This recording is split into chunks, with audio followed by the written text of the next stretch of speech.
యోహాను సువార్త 8:12. నేను లోకమునకు వెలుగును, నన్ను వెంబడించువాడు చీకటిలో నడవక జీవపు వెలుగు కలిగి ఉండునని వారితో చెప్పెను. నన్ను వెంబడించువాడు చీకటిలో నడవక జీవపు వెలుగు కలిగి ఉండునని వానితో చెప్పెను.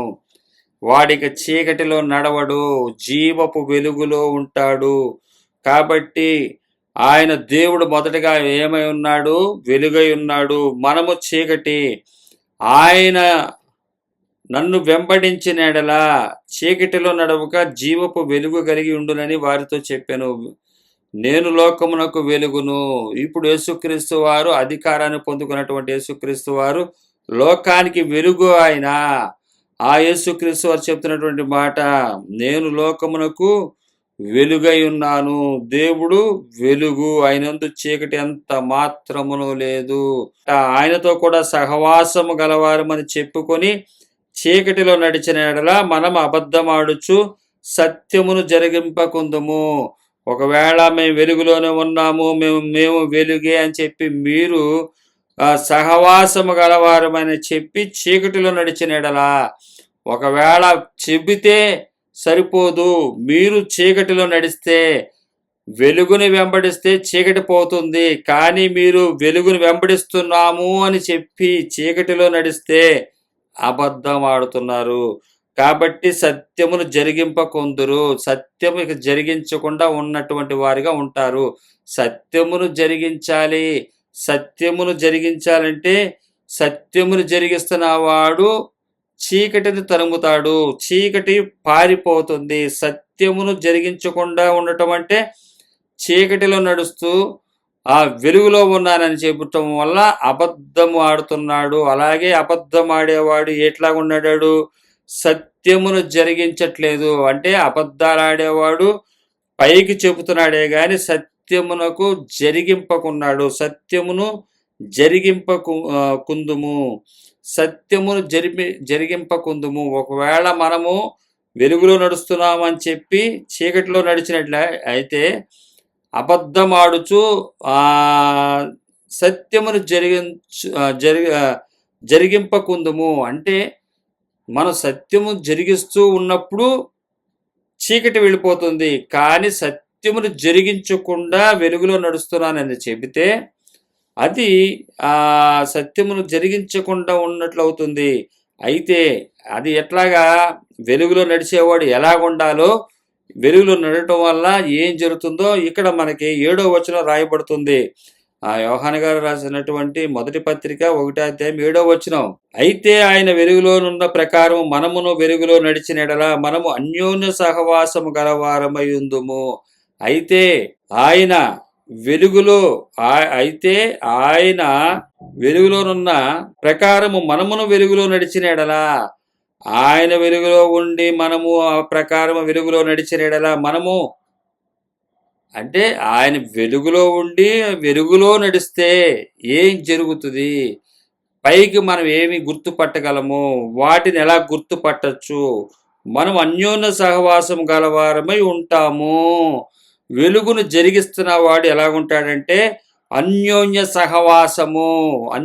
సహవాసము గలవారమై ఉంటాము ఇందుము. అప్పుడు ఆయన కుమారుడైన యేసు రక్తం ప్రతి పాపముల నుండి మనలను పవిత్రులనుగా చేయును. ఈరోజు ఏం చెప్తారంటే, మనం చూసినట్లయితే యేసు రక్తం ప్రతి పాపముల నుండి మనలను పవిత్రులనుగా చేయును అన్న మాటే తీసుకుంటారు. కానీ పైన చెప్పబడుతున్నటువంటి వెలుగై ఉన్నటువంటి దేవుడు అన్యోన్య సహవాసం గలవారమై ఉన్నట్లయితే, అన్యోన్య సహవాసము తండ్రి, కుమార, పరిశుద్ధాత్మ దేవుడు ఏ విధమైనటువంటి అన్యోన్యమైనటువంటి సహవాసాన్ని కలిగి ఉన్నారో అదే అన్యోన్య సహవాసము గలవారమై మనం ఉన్నట్లయితే అప్పుడు ఆయన కుమారుడైన యేసు రక్తము, ఆయన కుమారుడైన యేసు రక్తం ప్రతి పాపముల నుండి మనలను పవిత్రులుగా చేయును. ఎప్పుడైతే ఆయన ఆ వెలుగులోనున్న ప్రకారం మనము వెలుగులో నడిచినడలా, దేవుడు వెలుగై ఉన్నాడు, ఆయన వెలుగులో మనం నడిచినడలా అన్యోన్య సహవాసము గలవారమై ఉందుము. అన్యోన్య సహవాసము అంటే కలిసిగట్టుగా ఉంటారు, సమానంగా ఉంటారు. ఎవరికి ఏ విధమైనటువంటి లోటు లేకుండా, ఎవరు ఏ విధమైనటువంటి చింత లేకుండా దేవుని అనుసరిస్తూ ఒకరి సుఖ దుఃఖాల్లో ఒకరికొకరు సహకారాలు అందించుకుంటూ ఆయన రాకడ కొరకు ఎదురు చూస్తారు. అన్యోన్య సహవాసమే దేవుడు కోరుకునే ప్రధానమైనటువంటి విషయము. ఈరోజు నాది నాదే, నీది నీదే, నాకు ఇచ్చాడు ఆశీర్వాదం, నేను నీతిమంతుని కాబట్టి నాకు ఇచ్చాడు, నీ దుర్మార్గుడు కాబట్టి నీకు ఇవ్వలేదు అని చెప్పే లోకంలో మనం ఉన్నాం. కానీ బైబిల్ దగ్గరికి వచ్చి సో కాల్డ్ పాస్టర్సే చెప్పడం దురదృష్టకరము. ఇది మా వల్ల, మా తల్లిదండ్రుల కష్టం, మా కష్టం, మేము ఎంతో కష్టపడుతున్నాము, మాకు అనేక విధాలుగా అనేక పరిచర్లు చేసి అనేక మీటింగులు నడిపించి దీనివల్ల మేము పొందుకున్నాము, అది మాదే, ఇది మా ఊరికే ఉండాలి, మేమే, అది నీకు కూడా కావాలంటే ఆయన ఇస్తాడు, ఆయన నాకన్నా ఎక్కువ ఇస్తాడు, అడుగు అడుగు, అడిగితే నరకానికి పోతారా, అడిగితే నరకానికి పోతారు, అడగద్దు, ఆయన ఇచ్చింది తీసుకుని బతకండి అని చెప్తుంది బైబిలు. హెబ్రీయులకు రాసిన పత్రిక 3-4 అధ్యాయాలు చదవండి, తెలుస్తుంది. అడగండ్రా అడగండ్రా అని చెప్పి అడుక్కునే వాళ్ళ మార్చమాకండి విశ్వాసుల్ని. మీ అడుక్కునే తనాన్ని వారి మీద రుద్దమాకండి. అడుగు అడుగు అడుగు అని చెప్పి అడిగించకూడదు. అడుక్కు తినే బ్రతుకులు ఉండకూడదు. ఇక్కడ ఆయన ఇచ్చింది తీసుకుని బ్రతకాలి. ఆయన రాజ్యాన్ని, నీతిని మొదట మనం వెతకాలి. అన్యోన్య సహవాసము గలవారమైందుము. దేవుడు వెలుగంటే ఏంటంటే అన్యోన్య సహవాసము, చీకటి అంటే అన్యోన్య సహవాసము లేనటువంటి స్థితి. మేమంతా అన్యోన్య సహవాసములో ఉన్నాము అంటే ఒకడికి 10 కోట్లు ఉంటుంది, ఒకడికి 10 లక్షల అప్పు ఉంటుంది. అన్యోన్య సహవాసం ఎలా అవుతుంది? 10 కోట్లు ఉన్నవాడు, 10 లక్షలు ఉన్నవాడు అప్పు తీర్చలేని వాడు అన్యోన్య సహవాసం ఎలా అవుతుంది? నువ్వు వెలుగులో నడుస్తున్నట్లు ఎట్లా అవుతుంది అంటుంది ఇక్కడ వాక్యం. దేవుడు వెలుగై ఉన్నాడు, దేవుడు వెలుగై ఉన్నాడు. అయితే ఆయనతో కూడా సహవాసం గలవారమని చెప్పుకొని చీకట్లో నడిచినట్లా మనం అబద్ధమాడుతూ సత్యమును జరిగింపకుందుము. అబద్ధమాడుతూ సత్యాన్ని జరిగించకుండా ఉంటున్నాము. జరిగించకుందుము, సత్యం జరిగించట్లేదు. సత్యాన్ని జరిగించేవాడు వెలుగుగా ఉంటాడు. సత్యము అంటే యేసుక్రీస్తు వారు పిలాతు ముందు నుంచినప్పుడు ఈయనలో ఏ దోషము నాకు కనబడలేదన్నాడు. ఆయన అనేకమైనటువంటి నేరాలు మోపారు. ఏ నేరంలో చూసినా కూడా ఆయన ఈ భూ సంపదలో ఏమీ లేవు ఆయన దగ్గర. ఆయన నిశ్చేష్టుడుగా అంటే ఏమీ లేనివాడిగా ఆయన ముందు ప్రత్యక్షమయ్యాడు. అది చూసి ఆయన చెప్పాడు, ఈయనలో ఏ దోషము నాకు కనబట్లేదన్నాడు. అది జరిగించట్లేదు. అన్యోన్య సహవాసము.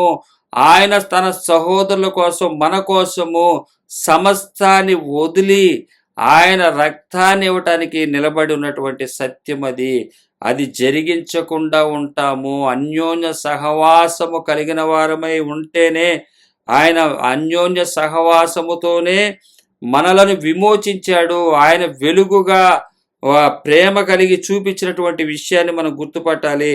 అన్యోన్య సహవాసము. అయితే ఆయన వెలుగులోనున్న ప్రకారం మనమును వెలుగులో నడిచినడలా మనం కూడా వెలుగులో నడిస్తే మనం అన్యోన్య సహవాసము గలవారమై ఉంటాము. ఆయన కుమారుడైన యేసు రక్తము ప్రతి పాపముల నుండి మనలను పవిత్రులుగా చేస్తుంది. ఎప్పుడు? అన్యోన్య సహవాసము ద్వారా పవిత్రులుగా మార్చబడతాము. ఈరోజు మేము ఎవరం పరిశుద్ధులం కాదండి, మనెవరం పరిశుద్ధులం కాదండి అంటే, పరిశుద్ధులు కానప్పుడు పరిశుద్ధ మందిరంగా కూడుకోవటం ఎందుకు?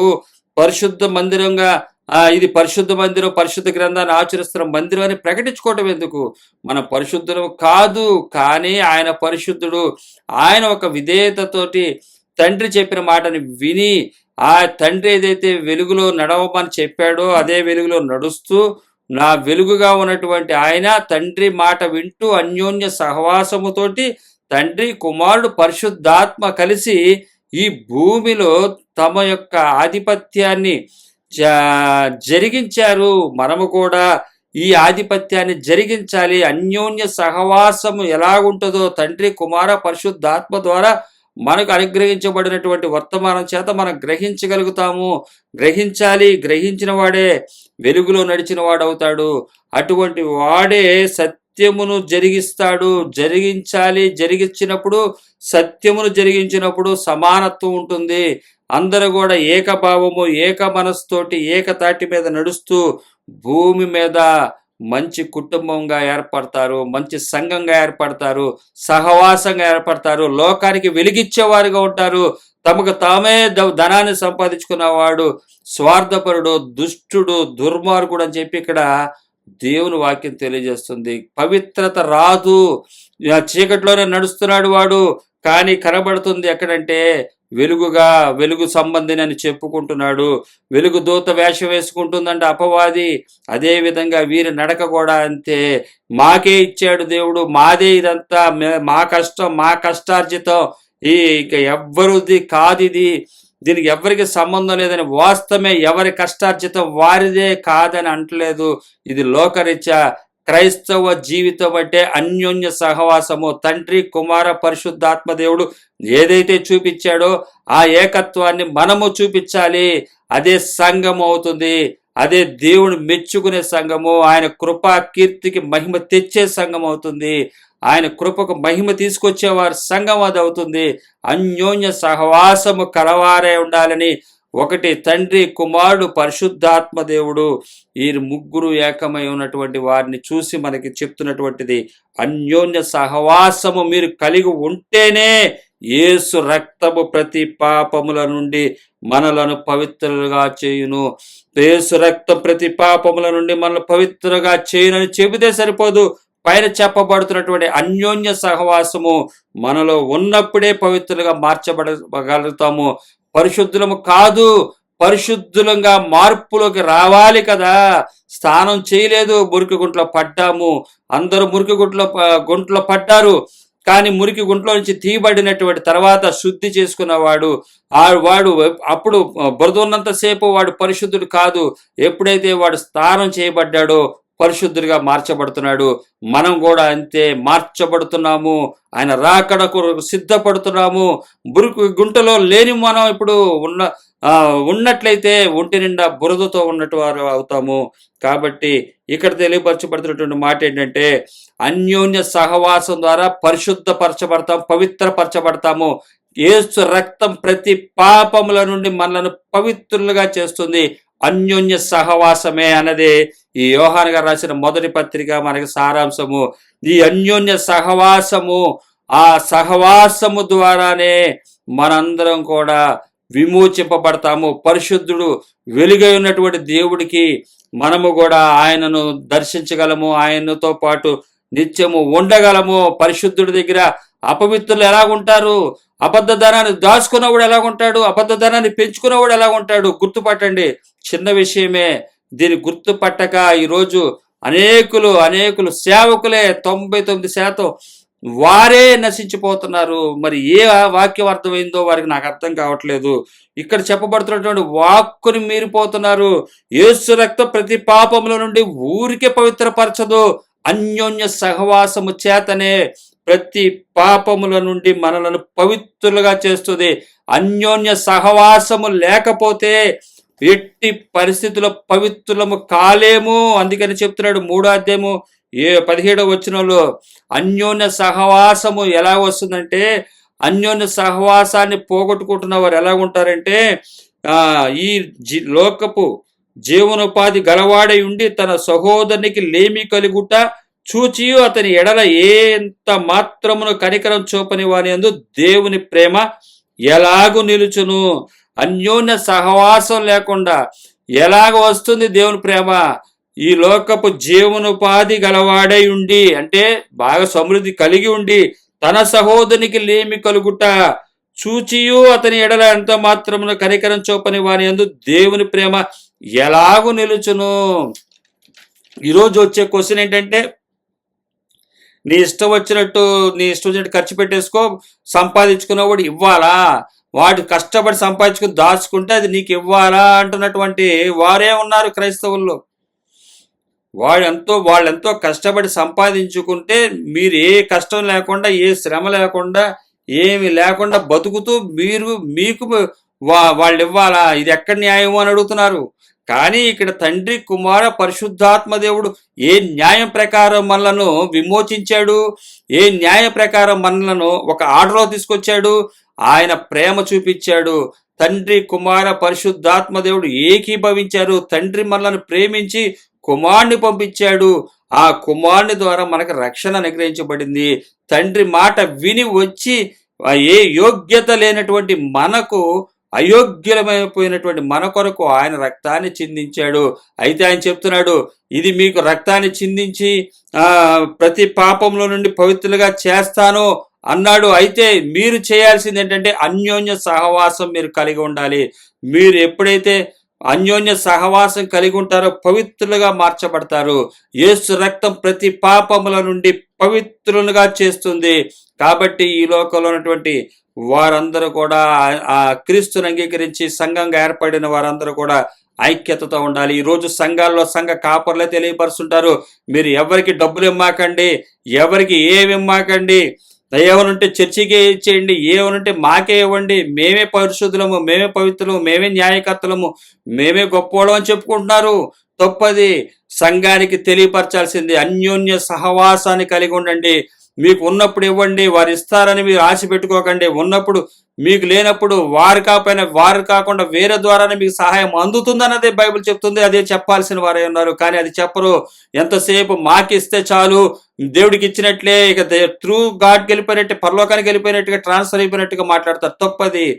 ఎప్పుడైనా సరే సేవకుడు అన్యోన్య సహవాసాన్ని సంఘంలో తీసుకురావాలి. సేవకుడు తన జోబులోంచి తీసి ఖర్చు పెట్టాలి. తీసుకుంటమే కాదు, ఇవ్వటం కూడా నేర్చుకోవాలి. ఇచ్చి చూపించేవాడే సంఘ కాపరవుతాడు. యేసుక్రీస్తు వారు మనం ఏం త్యాగం ఏమి ఇచ్చామని చెప్పి మనకు ఆయన ఇంత గొప్ప రక్షణ భాగ్యాన్ని తన కుమారుని పంపించాడు, మనం ప్రేమించాడు.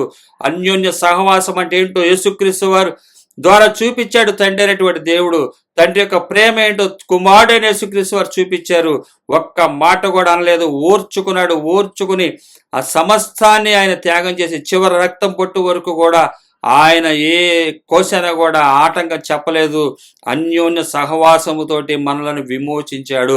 ఇటువంటి విమోచనలోకి మనం వెళ్ళాలంటే, మన ప్రతి పాపంలోంచి విమోచింపబడాలంటే అన్యోన్య సహవాసం లేనిదే ఎట్టి పరిస్థితిలో విమోచింపబడే పరిస్థితి లేదు అని ఇక్కడ వాక్యం క్లియర్గా చెప్తుంది.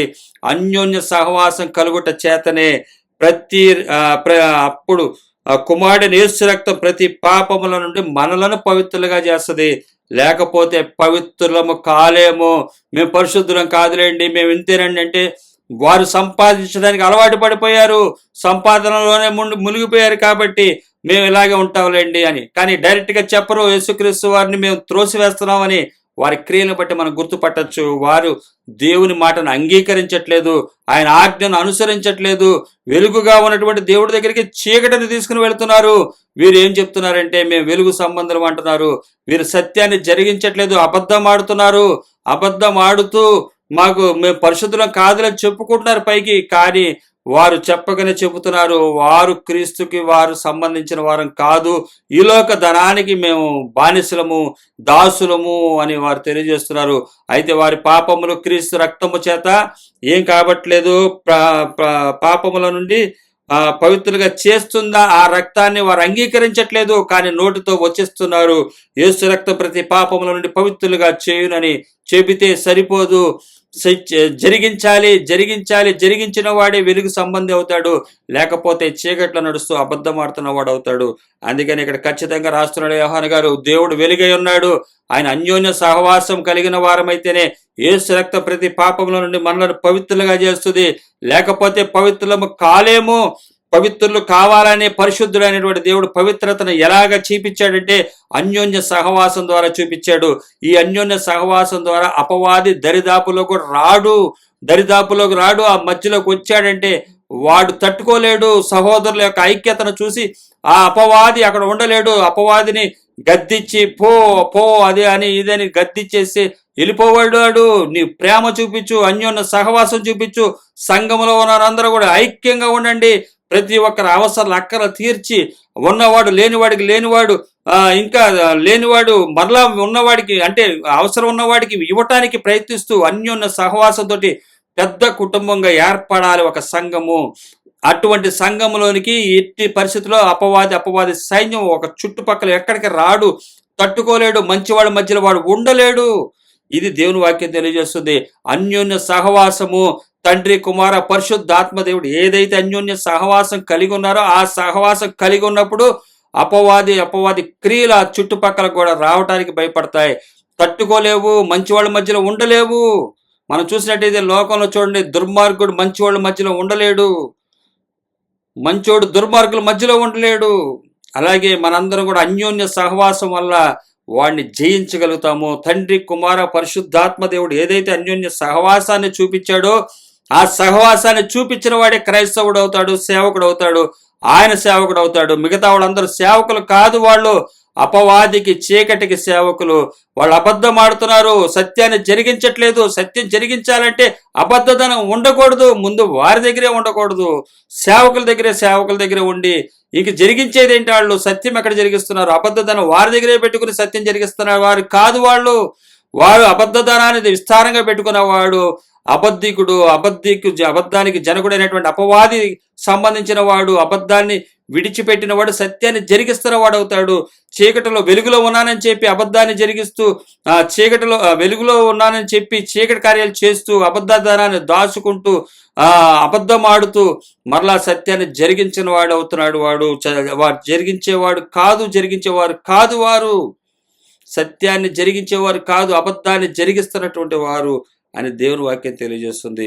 అన్యోన్య సహవాసము చేతనే మన యొక్క ప్రతి పాపముల నుండి పవిత్రులుగా చేయబడతాం. పవిత్రంగా మనము చేయబడకుండా బాప్తిసం తీసుకుంటే పవిత్రులు అయిపోము. బాప్తిసం తీసుకున్న ఉద్దేశం ప్రకారం నడిచినట్లయితేనే పవిత్రులుగా మార్చబడగలము. అలా మార్చబడగలిగితేనే పవిత్రులుగా చేయబడతాము. ఆయన అంగీకరిస్తాడు. వెలుగు ఆయన, చీకటి కాదు. వెలుగు ఆయన, ఆ వెలుగు దగ్గరికి చీకటి రాలేదు, ఆ చీకటి గ్రహించదు, అది పారిపోతుంది. కాబట్టి అన్యోన్య సహవాసము తీసుకొస్తుంది, పవిత్రత తీసుకొస్తుంది, ప్రతి పాపముల నుండి మనల్ని పవిత్రులుగా చేస్తుంది. ఇది దేవుని యొక్క సందేశం మనకు తెలియజేస్తుంది. యోహాను గారు రాస్తున్నటువంటి విషయం మనం చూసినట్లయితే ప్రతి పాపముల నుండి మనం పవిత్రులుగా మార్చబడాలంటే అన్యోన్య సహవాసం మనకు తప్పనిసరిగా కావాలి. అలాగే 1వ అధ్యాయం 8వ వచనము, యోహాను గారు రాసిన మొదటి పత్రిక, మనము పాపము చేయలేని వారమని, మనము పాపము లేని వారమని చెప్పుకొని ఎడల మనలను మనమే మోసపుచ్చుకుందము, మరియు మనలో సత్యము ఉండదు. మనలో పాపం లేదు అని మనలో పాపము లేని వారమని చెప్పుకొని ఎడల, నాకు నేనే పాపం లేదు, నాలో ఏ పాపం లేదు, నా సహోదరుని చూస్తున్నాను, వాళ్ళు సహాయం చేస్తున్నాను, వీళ్ళ సహాయం చేస్తున్నాను, వాడికి 1,00,000 రూపాయలు ఉంటే ఇదిగో 1,000 రూపాయలు ఇచ్చాను, అంతకన్నా ఎక్కువ ఇస్తారా ఏంటి, ఇంకెవరెవరి దగ్గర కావాలో తీసుకో. నేనేం చేస్తున్నానంటే పాపం లేని వాడిని, నేను 1,000 రూపాయలనే ఇచ్చాను కదా, మిగతా వాడు ఆడైతే చూడు, ఆడైతే 1,000 కూడా ఇవ్వలేదు, నేను కనీసం 1,000 ఇచ్చానని చెప్పి కూడా ఉంటారు. అలాగే చెప్పుకునే మనల్ని మనమే మోసపుచ్చుకుందము, మరియు మనలో సత్యము ఉండదు. మనలో పాపము లేదు అని చెప్పుకుంటే మనలో సత్యము ఉండదు. సత్యము అక్కడ ఉండదు. సత్యము ఉండేది ఎక్కడంటే అబద్ధధనం లేని వాడి దగ్గర ఉంటుంది. ఈరోజు నీకు సహాయం చేయడానికి సహోదరుడి దగ్గర, ఒకవేళ నీ సహోదరుడు లేమిలో ఉంటే నువ్వు జీవనోపాధికి అలవాడు అయితే సహాయం చేయి, జీవనోపాధి లేనివాడు అయితే ప్రార్థన సహాయం చేయి. ప్రార్థన సహాయము దేవుని వాక్య ధైర్యాన్ని ఇయ్యి. ఆ వ్యక్తి బలపరచబడతాడు, ఆ వ్యక్తి కూడా ధైర్యంగా ఉంటాడు. ఈరోజు ఉన్నదానితోనే సంతృప్తి కలిగి జీవిస్తున్నటువంటి జీవితాన్ని కలిగి ఉండాలి. అందుకని చెప్తున్నాడు, మనలో పాపము లేని వారము చెప్పుకొని మనల్ని మనమే మోసపుచ్చుకుందుము. మాలో ఏ పాపం లేదండి. ఇక్కడ చెప్పుకోవట్లేదు, నేను చేస్తున్నానా లేదా అనేది మనం పరిశీలించుకోవాలి. వెలుగులో నడుస్తున్నామా లేదా, అన్యోన్య సహవాసము కలిగి ఉన్నామా లేదా అన్నది మనకి ఊరికే అర్థమవుతుంది. దాన్ని ఊరికే మనం గుర్తుపట్టచ్చు. అందుకని మనలో సత్యము ఉండదు. మనలో సత్యము ఉన్నప్పుడు మన పాపములు మనకి తెలిసిపోతాయి. కాబట్టి సత్యము ద్వారా, సత్యము మనకు ఆహ్వానించినప్పుడు పాపము పోతుంది. పాపము లేని వారిని చెప్పుకుంటే మనల్ని మనమే మోసపుచ్చుకుంటాము. మన వెనకాల బోల్డ్ ధనాన్ని దాచుకుని నాకు ఏ పాపం లేదు, నేను ఎవరిని అవ్వట్లేదు, ఏం పర్వాలేదు, ప్రార్థన చేస్తున్నాను నేను అనేసి అనుకుంటే సత్యము ఉండదు. సత్యము ఉండకపోతే ఇంక ఉపయోగం ఏముంది? చీకటే కదా. సత్యం అంటే వెలుగు. దేవుడు వెలుగై ఉన్నాడు, దేవుడు సత్యమై ఉన్నాడు, దేవుడు వాక్యము, దేవుడు జ్ఞానము. ఆయన ఇన్ని కలిగినటువంటి ఆయన మనలో ఉండడు. పాపము లేదని చెప్పితే మనలో ముఖ్యమైనటువంటి పాపము మన సహోదరులు ప్రక్కన వారు ఆపదలో ఉన్నప్పుడు మన దగ్గర దాచుకొని ప్రార్థన చేసి పంపిస్తారు. దేవుడిస్తే ఎక్కువ ఇస్తాడు, నేనిస్తే కొద్దిగా ఇస్తానని చెప్పే మాటలు చెప్పి, లేకపోతే దేవుడే చాలా మంచి డబ్బులు ఇస్తాడు, ఆ దేవుడు ఇంకా ఉన్నత మంచి స్థానా ఇస్తాడు, నేనైతే కొంత రికమెండేషన్ చేయగలుగుతాను, నేనైతే కొద్దిగా చేయగలుగుతాను అని చెప్పి మోసపుచ్చితే వారిని మోసపుచ్చడం కాదు, ఎవరైతే ఆ మాటలు చెప్తున్నారో వారే మోసపోతున్నారు. వారికి వచ్చినటువంటి అవకాశాన్ని అన్యోన్య సహవాసముతో సహోదరుడికి సహాయం చేయటానికి అవకాశం ఉన్న చేయలేని వాడికి వాళ్ళకు వాళ్ళే మోసం చేసుకుంటున్నారు. అందుకని అంటున్నాడు ఆయన 9వ మన పాపములను మనం ఒప్పుకొని నెడలా ఆయన నమ్మదగిన వాడు నీతిమంతుడును గనుక ఆయన మన పాపములను క్షమించి సమస్త దుర్నీతి నుండి మనలను పవిత్రులనుగా చేయును. మన పాపములను మనమే ఒప్పుకొని నెడలా, అయ్యా నేను సహాయం చేయలేకపోయా, ఇప్పుడు చేస్తా, ఇలాగ నేను ఉండను, అన్యోన్య సహవాసముతో అపవాది తంత్రాన్ని జయిస్తాను, దుర్నీతి ఈ లోకంలో ఉంటేనే బతుకుతాము, ఒకళ్ళు తొక్కితేనే పైకి వస్తాము, ఒకళ్ళని మోసం చేస్తేనే మనం పైకి వస్తాము అన్న స్థితి నుండి తప్పించుకుని పవిత్రులుగా చేయటానికి ఏం చేస్తుందంటే మన పాపములను మనం ఒప్పుకోని నీతిమంతుడు కనుక ఆయన మన పాపములను క్షమిస్తాడు. కాబట్టి మన పాపములను ఒప్పుకొని ఆయన నమ్మదగిన వాడు కనుక, నీతిమంతుడు కనుక ఆయన మన పాపములను క్షమించి సమస్త దుర్నీతి నుండి మనల్ని ఏం చేస్తాడంటే పవిత్రులుగా చేస్తాడు. సమస్తమైనటువంటి దుర్నీతి పోయి మనల్ని పవిత్రులుగా చేస్తాడు. కాబట్టి అన్యోన్య సహవాసము చేతనే మనం పవిత్రులుగా కాగలము. మనము పాపము చేయలేదని చెప్పుకునేలా ఆయనను అబద్ధికునిగా చేయవారు మగుదుము, మరియు ఆయన వాక్యము మనలో ఉండదు. ఆయన వాక్యము ఉండదు, వెలుగు ఉండదు, జీవము ఉండదు, సత్యము ఉండదు, ఏమి ఉండకుండా చీకటిలోనే ఉంటారు. మీరు చీకటిలో నుంచి వెలుగులోకి వచ్చామని బాప్తిజం తీసుకున్నామని చెప్పి భ్రమపడుతున్నారేమో. అన్యోన్య సహవాసాన్ని సంఘాన్ని ప్రేరేపించి అన్యోన్య సహవాసముతో సాతాను కట్లను తెంచగలము. మనం పవిత్రులుగా మార్చబడగలము, జీవాన్ని సంపాదించుకోగలము, జీవంలో ఉండగలము, పరిశుద్ధుడైన దేవునితో నిత్యము ఉండగలము. ఆయన వెలుగై ఉన్నాడు. దేవుడిలో ఎంత మాత్రము కూడా చీకటి లేదు. ఆ జీవాన్ని మా చేతులతో తాకి చూసాము. మేము మాతో కూడా మీకు కూడా ఈ సహవాసం కలగాలని మాకేదైతే అవకాశం ఇచ్చాడో అదే అవకాశాన్ని మీకు తెలియజేస్తున్నా అని యోహాన్ గారు రాస్తున్నాడు. ఆయన చెప్తున్నాడు, ఇది మీ సంతోషం పరిపూర్ణమవుతుంది. ఈ విధంగా అన్యోన్య సహవాసం కలవారమైతే మన యొక్క సంతోషము పరిపూర్ణం చేయబడుతుంది. కాబట్టి దేవుడు వెలుగై ఉన్నాడు. ఆ వెలుగు దగ్గర చీకటికి ఎంత మాత్రమో తావు లేదు. వెలుగులో నడుస్తున్నానని చెప్పి తన సహోదరుడు లేమిలో ఉన్నప్పుడు సహోదరుడికి సహాయం చేయలేని వాడు చీకటిలోనే నడుస్తున్నాడు. కాబట్టి వాడు ఇంకా పవిత్రుడు కాలేదు, బాప్తిసం తీసుకున్నాడనో, లేకపోతే ఇక్కడ ఈ వాక్యాన్ని అప్పుడు ఆయన కుమారుడు యేసు రక్తం ప్రతి పాపం నుండి పవిత్రులుగా చేయును అని చెప్పి పై వాక్యంలో ఉన్నటువంటి అన్యోన్యత లేకుండా చెప్పుకున్నంత మాత్రాన ఏమి పవిత్రులు కాలేరు అని వాక్యం చెప్తుంది. ఉన్నదంతా పంచేయాల్సిందే. వాడే పవిత్రమైనటువంటి హృదయం వస్తుంది, పవిత్రత వస్తుంది, మారు మనసు వస్తుంది. పంచాల్సిందే.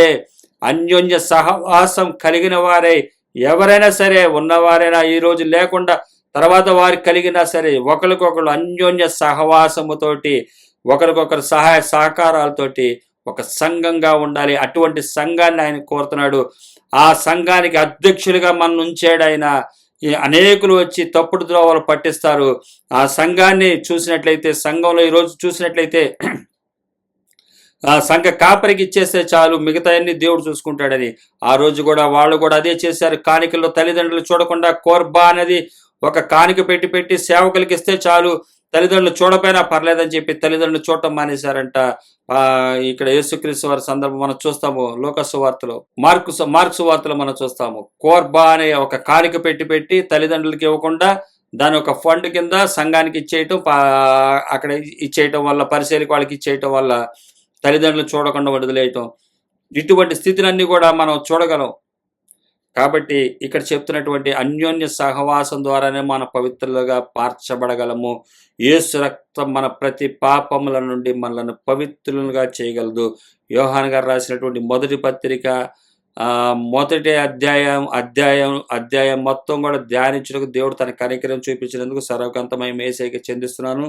ఈ వాక్కులు మనకు తెలియపరిచేది అన్యోన్య సహవాసం చేత మనము ఆయనను వెలుగుగా ఉన్నటువంటి ఆయన అడుగు జాడలో మనం నడిచిన వారం అవుతాం. ఆయన వెంబడించిన వారు అవుతాం. మనం నడుస్తుంది వెలుగులోన, చీకటిలోన ఒక్కసారి గుర్తుపట్టండి. దేవుడు తన కనికరం చొప్పున మాట్లాడి మాటల ప్రకారం మన జీవితాన్ని దిద్దుకుని ముందుకు సాగుటకు దేవుడు సహాయం చేయను గాక. ఆమేన్.